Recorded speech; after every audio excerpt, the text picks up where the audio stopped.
स्वागत है आपका हमारे चैनल पर। और मैं आज फिर आप लोगों को कुछ बताने के लिए यहाँ हाजिर हूँ। हम इतिहास पढ़ रहे हैं, इतिहास के प्रति हमारा रुझान है, इसलिए हम इन विषयों पर प्रकाश डालते हैं, इन विषयों पे हम जानना चाहते हैं। तो आज का जो हमारा विषय है वह भी इतिहास की एक महत्वपूर्ण घटना है और यह घटना आधुनिक यूरोप के इतिहास की बहुत बड़ी घटना है। तो आज हम क्या पढ़ेंगे? वियना कांग्रेस। सबसे पहले हमें पीछे जाना होगा, थोड़ा हमें फ्रांस की क्रांति में पहुंचना होगा कि किस तरह से फ्रांस में क्रांति हुई थी और क्रांति का एक दूत आया था, नेपोलियन बोनापार्ट, जिसने ना सिर्फ फ्रांस में बल्कि पूरे यूरोप में एक नई सोच, एक नया विचार, एक नई विचारधारा को स्थापित कर दिया। वह क्रांति का उपज था और उनकी जो सोच थी वह उस समय के अनुसार क्रांतिकारी सोच थी। तो आज का यह विषय बहुत ही महत्वपूर्ण है। आप इसे शुरू से लेकर अंत तक देखिए। अच्छा लगे लाइक कीजिए, कुछ कमेंट अगर हो हमारे लिए तो सहज स्वीकार है, लेकिन कृपया पूरा देखिए क्योंकि अधूरा ज्ञान गड़बड़ होता है। और दूसरी बात यह है, चूंकि वियना कांग्रेस को मैंने दो भागों में बनाया है क्योंकि आप लोगों को इससे उसको समझने में आसानी हो। तो ये वियना कांग्रेस का ये पार्ट 1 मैं आपको बता रही हूँ, इसलिए क्योंकि आपको समझने में आसानी हो, सरलता के साथ आप समझ सके। तो ये वियना कांग्रेस क्या था? हम देखते हैं 1815 में, 1815 की शुरुआत में ही इस कांग्रेस का मतलब ऐसा समझिए एक सम्मेलन, वियना में एक सम्मेलन हुआ। वियना कहाँ है? ऑस्ट्रिया की राजधानी वियना। जब हमने नेपोलियन पढ़ा तो बहुत बार वियना का उल्लेख हुआ, बहुत बार हमने वियना की चर्चा की जो ऑस्ट्रिया की राजधानी हुआ करती थी। और ऑस्ट्रिया यूरोप का एक बहुत ही शक्तिशाली देश था, लेकिन नेपोलियन के युग का जब प्रारंभ होता है तब हम देखते हैं कि नेपोलियन ने राजतंत्रात्मक व्यवस्था का उन्मूलन किया था। उनके अनुसार स्वतंत्रता, समानता और बंधुत्व की भावना को उसने फैलाया था। उसने यह कहा था कि ये राजतंत्रात्मक व्यवस्था या कुलीन तंत्र व्यवस्था यह उपयुक्त नहीं है वर्तमान समय में, क्योंकि हम आधुनिक काल में प्रवेश कर गए थे और उस समय राजतंत्रात्मक सत्ता जहां भी थी वहां पर हम क्या देखते हैं? सामाजिक विभेद के अलावा हर क्षेत्र बहुत ही अव्यवस्थित था। एक तरफ कुलीन वर्ग, विशेषाधिकार वर्ग और दूसरी तरफ बिल्कुल विशेषाधिकारहीन वर्ग, जिसके पास कोई विशेषाधिकार तो क्या कोई अधिकार भी नहीं है। तो इस व्यवस्था को खत्म करने के लिए नेपोलियन ने स्वतंत्रता, समानता और बंधुत्व की भावना लेकर के अपना काम शुरू किया। और इसी क्रम में हम देखते हैं कि नेपोलियन ने अपने कार्यकाल में पूरे यूरोप में अपनी इस नीति का प्रचार कर दिया और लोगों ने इसे सहज स्वीकार किया। बहुत सारे जो यूरोपीय देश थे वहां से राजतंत्रात्मक व्यवस्था जो पूरी तरह से शोषण पर आधारित थी, जो पूरी तरह से विशेषाधिकार वर्ग वालों के हाथों में थी, उससे निकाला।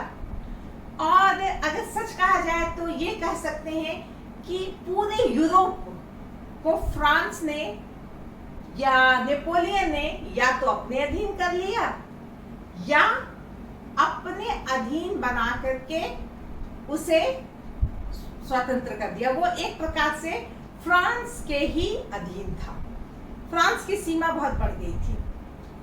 हम पिछला वीडियो जरूर देखें, नेपोलियन की जो कॉन्टिनेंटल सिस्टम जो उसने शुरू किया था, किस तरह से उसने इंग्लैंड को, रूस को, ऑस्ट्रिया को, प्रशा को, इन सारे देशों को धूल चटा दी थी और अपना वर्चस्व कायम कर लिया था यूरोप में।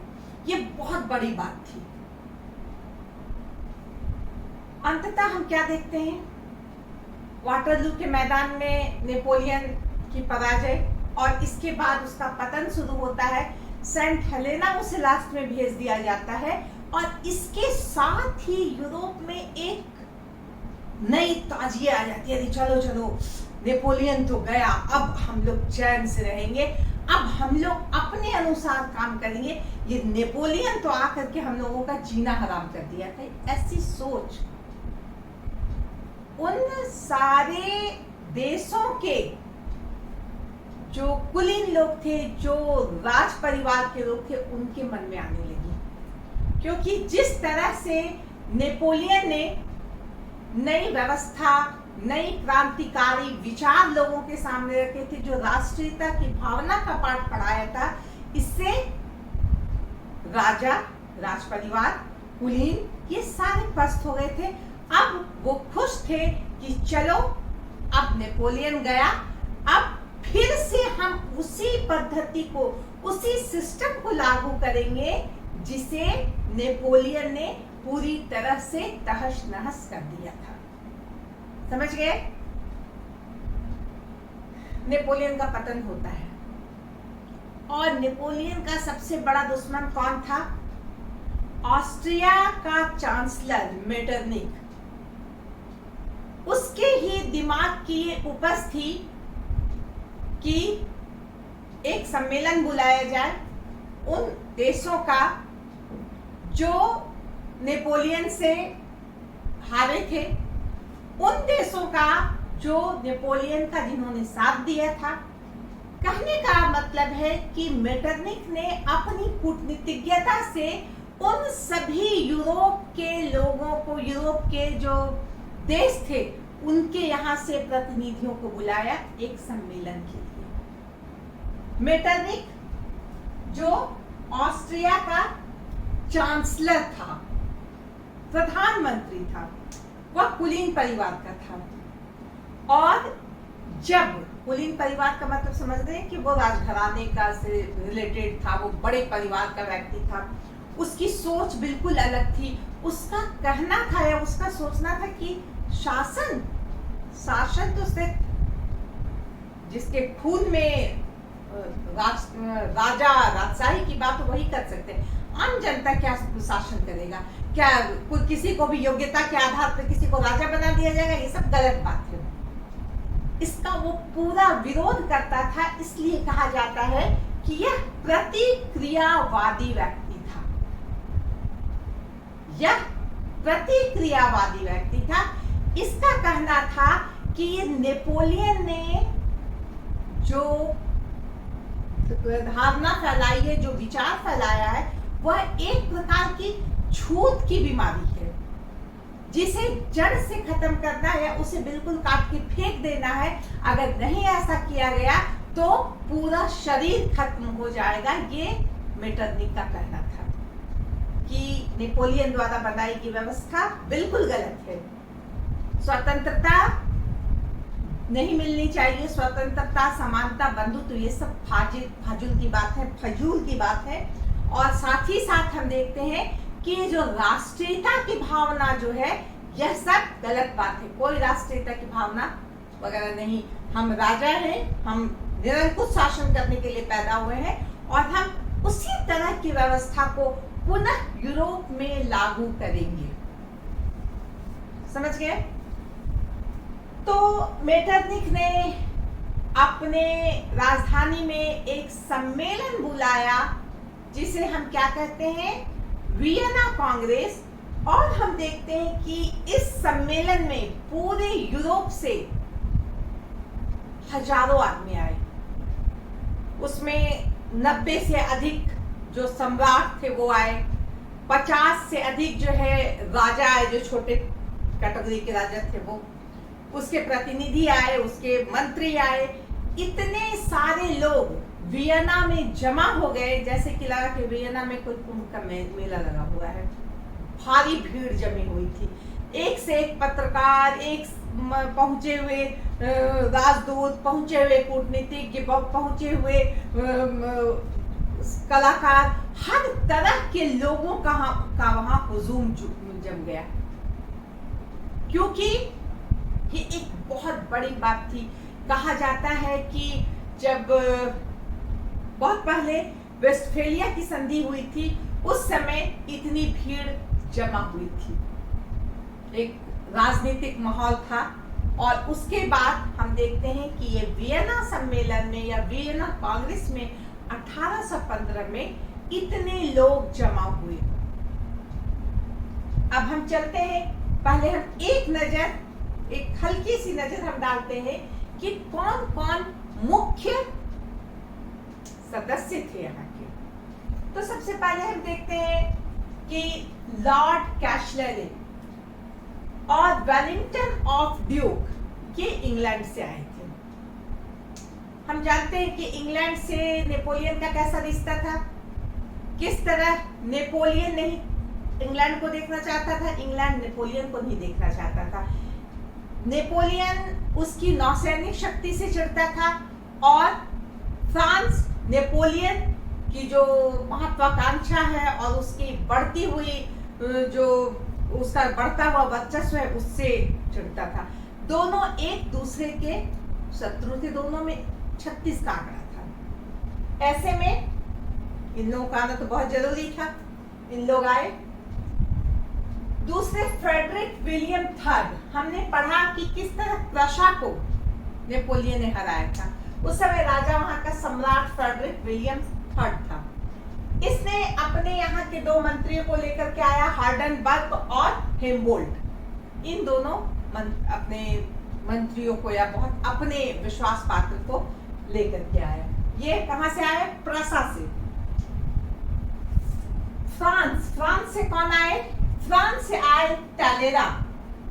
ये नेपोलियन के समय में यहाँ के विदेश मंत्री थे, उसका दाहिना हाथ था। लेकिन वो कितना बड़ा कूटनीतिज्ञ था कि जब इसे लगा कि हमें अपनी सुरक्षा, अपने देश के सुरक्षा के लिए क्या करना चाहिए, तो हमें इसमें भाग ले लेना चाहिए। ठीक है, तो फ्रांस से टैलेरा आ गया। जॉन अलेक्जेंडर फर्स्ट, ये तो बड़ा भाव से आया इस सम्मेलन में भाग लेने के लिए। क्यों? क्योंकि कहा गया मुक्तिदाताओं का मुक्तिदाता था रूस। कहने का अर्थ है कि नेपोलियन से किसने मुक्त किया सबका डर? रसिया ने, क्योंकि वाटरलू के युद्ध में रूस में ही जो है नेपोलियन को पराजय का मुंह देखना पड़ा था बुरी तरह से, और वहीं से उसकी हार शुरू हुई थी। तो इसीलिए कहा जाता है वो अपने आप को मुक्तिदाताओं का मुक्तिदाता कहा, और वह भी वहां आया। और मेटरनिख, जैसा कि मैंने बताया, मेटरनिख एक बहुत ही अद्भुत टाइप का व्यक्ति था, बहुत अच्छा पर्सनालिटी, बड़े खानदान का था, ये कुलीन वंश का था, साथ ही साथ अंदर से वो महा चालबाज कूटनीतिज्ञ था। और वह भी इस सम्मेलन में भाग लिया, और उसका एकमात्र उद्देश्य क्या था कि नेपोलियन की जो व्यवस्था है, नेपोलियन के जो विचार हैं, उसे जड़ से खत्म कर देना। इसके अलावा बहुत सारे यूरोप के जितने सारे देश थे, प्राय सभी देशों ने भाग लिया, सिर्फ और सिर्फ तुर्की को छोड़कर। तुर्की ने इस सम्मेलन में भाग नहीं लिया। इसके अलावा हम देखते हैं डेनमार्क, स्वीडन, बवेरिया, इस तरह से मैक्सिमम जो ये थे कंट्री थे यूरोप के, सभी के यहाँ से प्रतिनिधि आए और यहाँ पे सम्मेलन चला। जैसा कि मैंने बताया कि सम्मेलन का उद्देश्य क्या था कि यूरोप में पुनः पुरानी व्यवस्था को प्रतिष्ठित करना। जैसे कि फ्रांस में राजतंत्रात्मक व्यवस्था हट गई थी, राजा खत्म हो गया था, बुर्बो वंश का जो शासक था वो जान बचा के भाग गया था, वहां का जो भी परिवार का आदमी था वो जान बचा के भागा हुआ था। ऐसे समय में और भी बहुत सारे वंश थे यूरोप के जो नेपोलियन के विचारधारा से प्रभावित होकर उसकी नीति से प्रभावित होकर के वह अपने राजपाट को छोड़ चुके थे। अब इसे पुनः प्रतिष्ठित करना इस वियना कांग्रेस का उद्देश्य था। अब हम बताते हैं उद्देश्य, अलग से मैंने लिखा है उद्देश्य क्या था। उद्देश्य क्या था? समानता, स्वतंत्रता और बंधुत्व जिसको फैलाया था नेपोलियन ने, इसे जड़ से हटा देना। इसकी कोई आवश्यकता नहीं है। पुरानी व्यवस्था के अंदर जो चल रहा था, जो कुलीन थे, जो राज परिवार के थे, वो कुलीन राज परिवार के ही रहेंगे। जो किसान थे, मजदूर थे, जो मध्यम वर्ग थे, वो मध्यम वर्ग ही रहेंगे। उसमें किसी तरह की उथल पुथल करने की आवश्यकता नहीं है। जैसा कि मैंने अभी बताया कि मेटरनिक ने कहा था कि कोई छोटे वर्ग का, छोटे निम्न क्लास का आदमी कैसे राजा बन सकता है, कैसे वो शासन कर सकता है, वो ऐसा कर ही नहीं सकता है।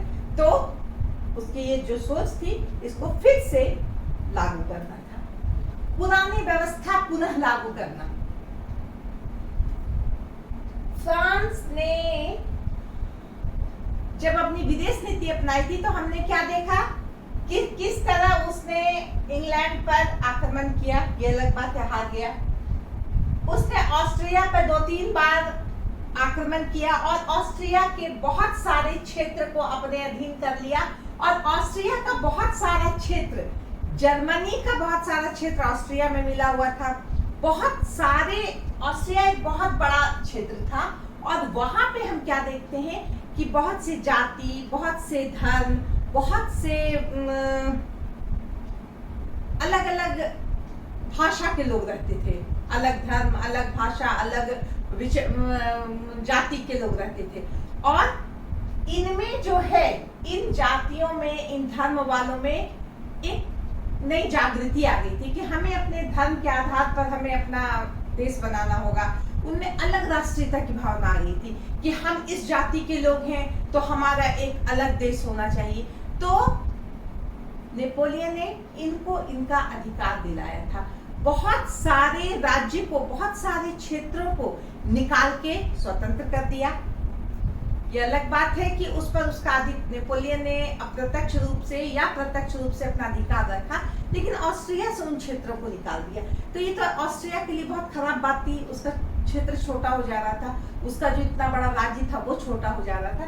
तो ऐसी अवस्था में ऑस्ट्रिया को क्या चिंता थी कि सबसे पहले उद्देश्य क्या था उसका कि पहले जो व्यवस्था थी, जो वो क्षेत्र हमारा था वो हमारा हो जाए, वो क्षेत्र हमारा था वो हमारा हो जाए, वो क्षेत्र हमारा था वो हमारे राज्य में शामिल हो जाए।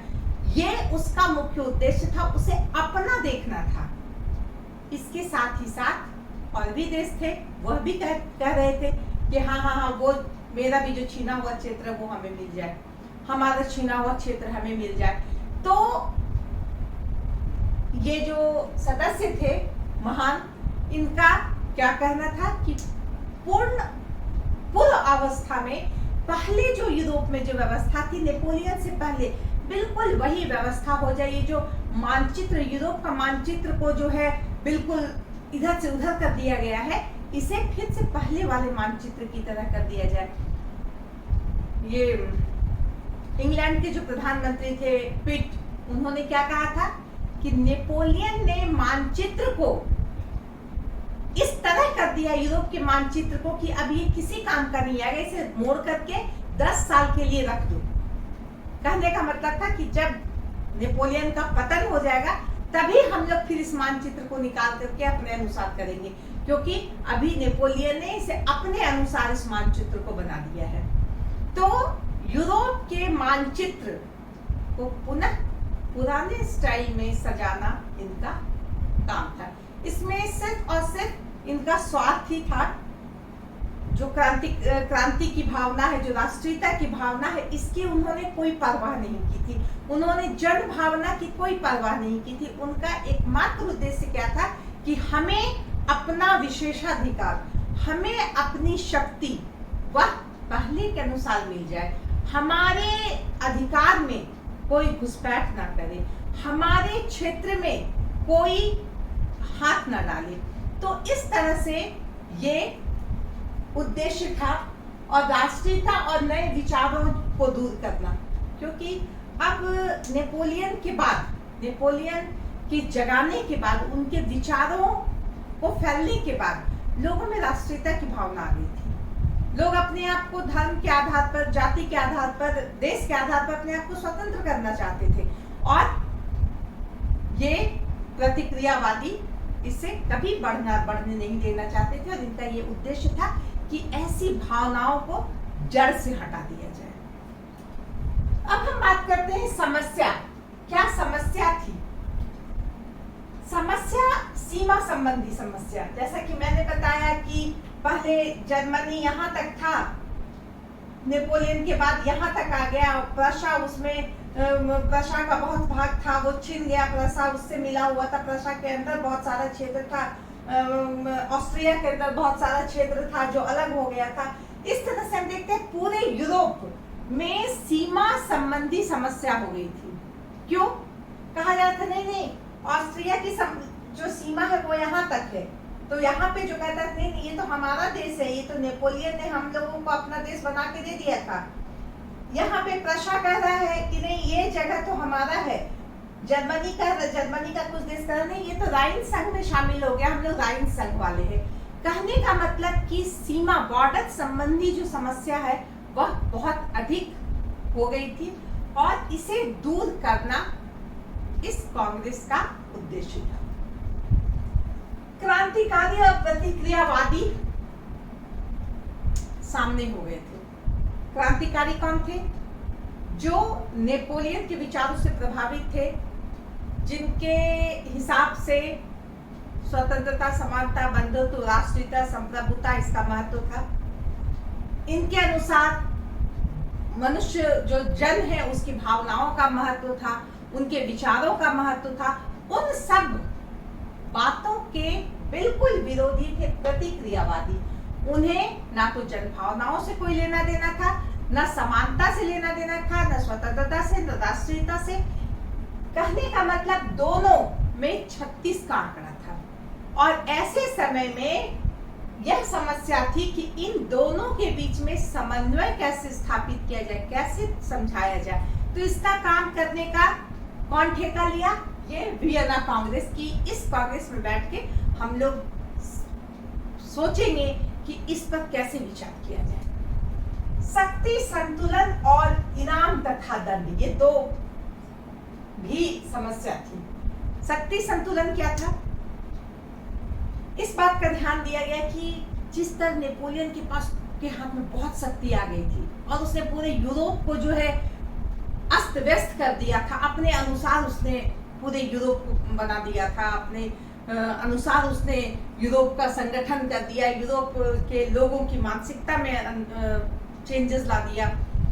अब शक्ति संतुलन ऐसे हम लोगों को रखना है कि किसी एक देश की शक्ति बढ़ने ना पाए। ये बहुत बड़ी समस्या है कि अगर कोई एक देश की शक्ति बढ़ जाएगी तो अन्य यूरोपीय देशों को खतरा हो जाएगा। इसीलिए शक्ति संतुलन बनाना है। एक राष्ट्र मजबूत है, इसी उद्देश्य से फ्रांस के अगल बगल मजबूत देशों को बनाया गया ताकि कोई अपने आप को सबसे ज्यादा शक्तिशाली बना के दूसरे को दबा ना सके। अगल बगल शक्तिशाली रहे तभी तो उसको दबा देगा, यानी शक्ति संतुलन। इसके लिए ब्रिटेन भी बहुत आगे था। ब्रिटेन शक्ति संतुलन पर ध्यान दिया था। इसके अलावा उसका रक्षा से संबंधित और व्यापार से संबंधित बात का उसने बहुत उस पर जोर दिया। उसने अपनी नौसैनिक शक्ति को मजबूत बनाए रखने पर जोर दिया। इंग्लैंड का यही सब उद्देश्य था कि उसका जो व्यापार है वो किसी तरह से कोई ये ना बोले कि भाई तुम्हारा उपनिवेश जो है सो तुम ये दे दो, व्यापार करने का तुम अधिकार हमको दे दो।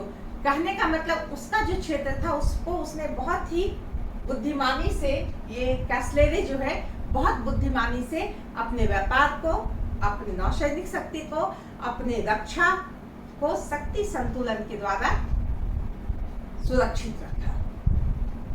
इनाम तथा दंड, ये भी एक समस्या थी कि नेपोलियन के समय जिन देशों ने नेपोलियन को सहायता दी थी उसे दंड मिलेगा, और जिन देशों ने नेपोलियन का साथ नहीं दिया था, उसका विरोध किया था, वो इंग्लैंड के साथ या रशिया के साथ या फ्रांस या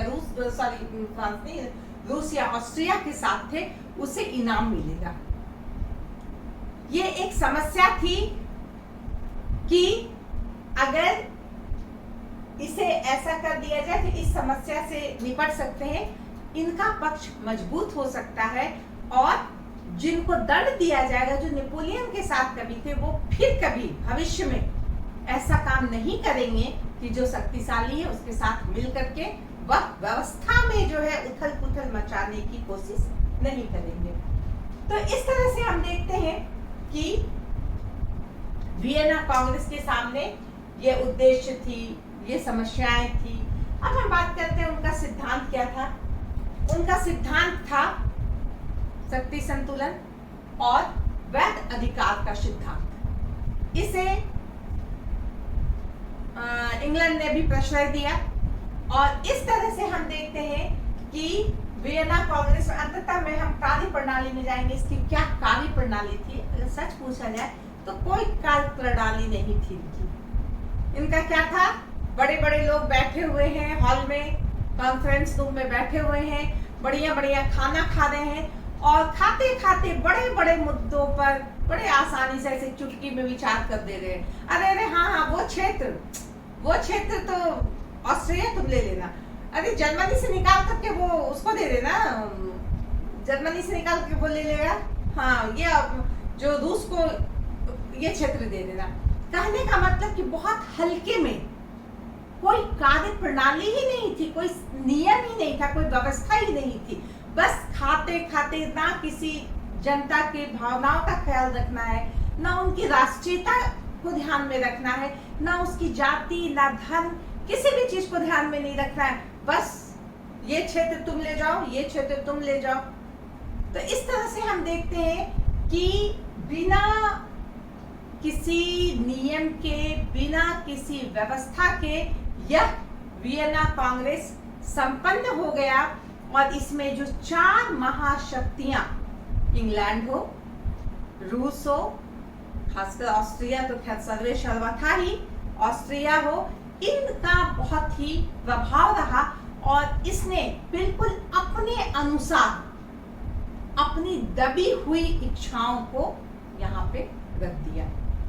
तो इस तरह से हम देखते हैं कि वियना कांग्रेस किस लिए महत्वपूर्ण था। एक नेपोलियन था जिसने एक नए विचारों का, जो क्रांति का पुत्र कहा जाता है, उसने एक नए विचार से लोगों को अवगत कराया था, और लोग उससे खुश थे, उससे साथ स्वीकार किए थे उसे। लेकिन अभी भी यूरोप में वो विचारधारा थी कि नहीं, हमें निरंकुश बन के राजा रहना है, हमें शासन करना है, और हमें शोषण करना है पुरानी व्यवस्था को, चाहे वो बुर्बो वंश हो, चाहे वो और भी वंश थे, 2-3 वंश और थे, जिसे ऑरेंज वंश, हॉलैंड का ऑरेंज वंश था, और एक इस तरह जो पुराने वंश थे इनको फिर से गद्दी पे बैठाया जाए, फिर से सम्राट बनाया जाए, और इनका उसी पुराने जमाने के अनुसार, उसी दैवीय सिद्धांत के अनुसार उनका शासन चलता है। तो आज मैंने फर्स्ट पार्ट बताया। अगले दिन मैं बताऊंगी कि किस तरह से वियना कांग्रेस में नेपोलियन के जो क्षेत्र जो उन्होंने राज्य बनाए थे, किस तरह उन्होंने फिर से उसे काट छाट के किसको कौन सा क्षेत्र किस देश को मिला, कौन सा क्षेत्र किस देश को मिला। यह एक बहुत ही महत्वपूर्ण घटना है या बहुत ही महत्वपूर्ण मुद्दा है, जिसे मैं अगले पार्ट में आपके सामने रखूंगी। आज का क्लास में यहाँ समाप्त करती हूँ। धन्यवाद।